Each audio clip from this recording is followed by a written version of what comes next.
Hey guys, it's Tarot with Kittens, Weights, and Tarot, and welcome to day 5, 10, 11, 12, day 12 of the 31 days of tarot put on by Ethany. So this video is brought to you by me and my Wowly. Okay, so today it's the Oracle decks that we would like to work more with in 2017. Since I like to keep these videos short, I've just picked a few of my Oracle decks. Otherwise, I would have brought you my entire Oracle collection because I'm pretty sure I'm going to work with all of my decks, but there are actually a few that I want to work with more closely. And then of course I'll always be working with my other decks. Okay, so I'm filming inside today because it's currently raining. So I do apologize for the dreary lighting, but it is quite dreary outside. Okay, first one I want to show you that I want to work with in 2017 is the Creature Teacher. So I think that this was kind of geared towards children. It says for all ages, animal wisdom for all ages, but I don't know, I kind of felt that it had such a cute, like gentle, playful, childlike vibe, obviously for children, but I think adults can get a lot from it too. So the cards are circular and it's got like this colorful snail guy on there. Now this is by Scott Alexander King, and let me just show you a few of the cards. So remember, I'm keeping the video quite short, so I'm sorry if these are kind of turned around on you. Yay! But it has just these, you know, short little messages on there, like let's say for Bear, which is actually on the cover. I can speak to Dad. Okay, so let's say you're a much older adult and your father isn't here anymore.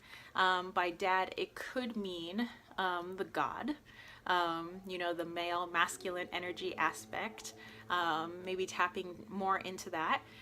It could physically mean to talk to your dad. It could mean to talk to a father figure.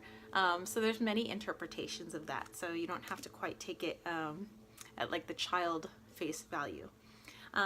Eagle, I am safe. So I love these messages, and now that I'm looking at it, I'm like, why haven't I worked with it more? It's just that, you know, I guess, you know, you have a bunch of decks and you're working with all of them, and then when you go back to the beginning, it's like, oh yeah, I forgot how cool and fun that one is to work with. Okay, last one. Alrighty, let's move along. Don't want to take up your whole day. Okay, okay. Next on the list is the Color Oracle.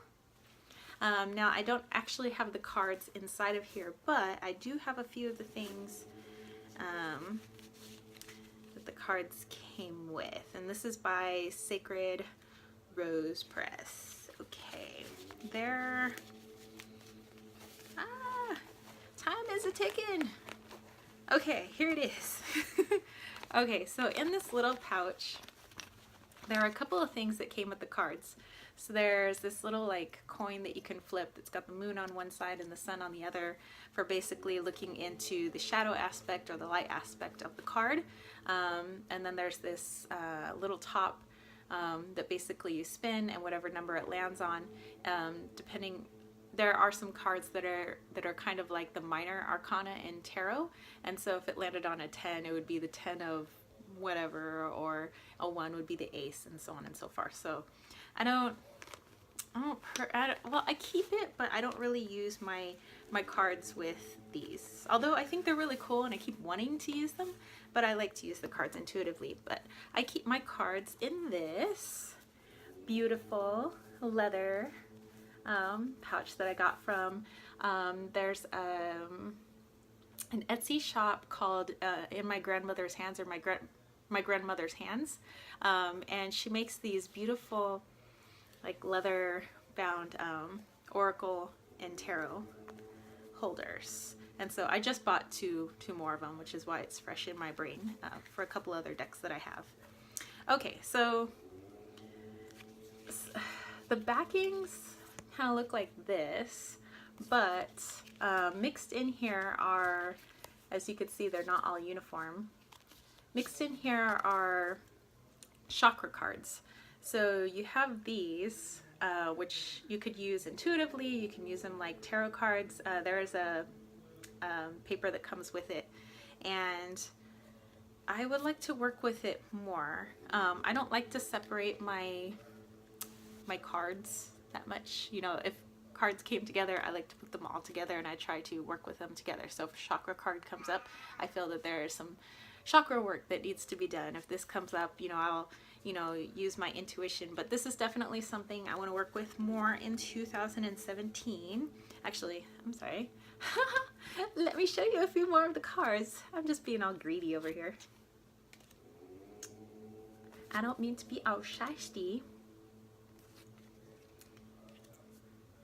And I love these like little impromptu videos we get to do for the challenge, because I don't feel the need to like put on a bunch of makeup and make it a full production or anything like I do for my weekly readings. It's like I just get to quickly make a little something. You know, I just worked out at our home gym and now I'm making a video. Okay, put that aside. The next one that I want to go back to that I was working with quite a bit, but then I haven't worked with in a little while, is the Moon Phases Oracle. I just want to get back to it, that's all. But it's kind of a dark backing. I apologize for my chipped nails. I promise you I will paint them tomorrow. Just cute little cards. And I can feel the energy coming off of these already. They're begging me to come back and play with them, and so I promise you I will come back. Like Arnold Schwarzenegger in the Terminator, I'll be back. So that is my Moon Phases Oracle, and I will put all of these in the information box below in case you are interested. I've done, I think on most of the decks that I'm going to show you today, I did reviews on. So that's why I'm not going into too much depth. It's just like, hey, here's my decks. These are the ones I want to work with. Okay, the next one that I want to work with more closely is the Crystal Wisdom Oracle by Judy Hall. And I got this from a lovely person off of one of the Facebook groups.